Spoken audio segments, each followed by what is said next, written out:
The moment an avoidant recognizes genuine indifference from someone who once cared deeply represents a seismic shift in their psychological landscape. They've spent their entire relational life managing the perceived threat of too much closeness, but nothing in their defensive playbook prepared them for the cold reality of authentic disinterest. This realization doesn't arrive gently. It crashes through their carefully maintained walls with devastating force, triggering responses that reveal just how much they actually needed the connection they spent so long pushing away. Their world tilts off its axis. The avoidant's entire psychological framework is built around maintaining control through emotional distance. They've learned to regulate their nervous system by creating space, withdrawing when things feel too close, and returning when they feel safe. But this dance only works when someone remains invested enough to notice their absence and welcome their return. When they encounter genuine indifference, not anger, not hurt, but true emotional neutrality, their internal compass loses all orientation. The person who once pursued them, who responded to their breadcrumbs, who waited patiently through their withdrawals, has simply stopped caring. This absence of emotional charge feels more terrifying than any confrontation or demand for intimacy ever did. Their nervous system, calibrated to manage the threat of engulfment, suddenly faces the opposite crisis. They experience visceral panic as they realize the connection they took for granted has evaporated.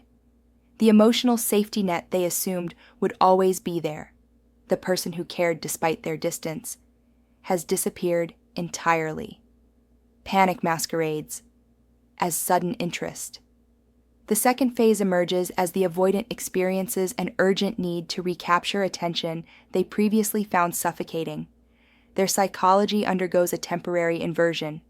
Suddenly, they're the ones initiating contact, offering vulnerability, showing up in ways they never could when their person actually wanted it. This isn't genuine transformation, but rather a panic response to losing control of the relational dynamic. They reach out with intensity that feels bewildering to their former target. Where did this emotional availability come from? Why now, after so long? The answer is simple but painful. Their feelings surface only when they're psychologically safe, and nothing feels safer than pursuing someone who no longer wants them.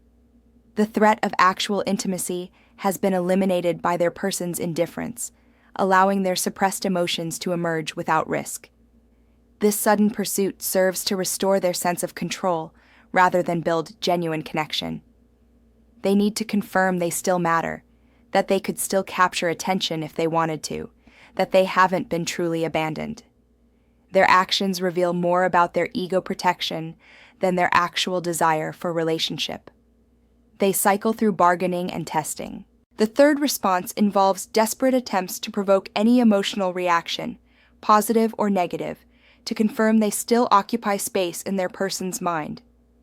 The avoidant begins testing through various methods: strategic visibility, carefully crafted messages, mentions through mutual connections, or attempts to trigger jealousy. Each effort aims to crack the wall of indifference they now face. Their psychology cannot tolerate being emotionally irrelevant to someone who once cared deeply. They need evidence that their presence or absence creates some impact, even if that impact is pain or anger. Pure indifference represents a kind of psychological death. They've been erased from someone's emotional landscape entirely. The mirror reflects their own medicine. The cruelest aspect of this experience is that the avoidant finally tastes their own relational pattern from the receiving end. They experience the confusion of mixed signals, the pain of emotional unavailability, the frustration of one-sided investment. The person they once kept at arm's length now maintains the exact distance they pioneered, and it feels unbearable.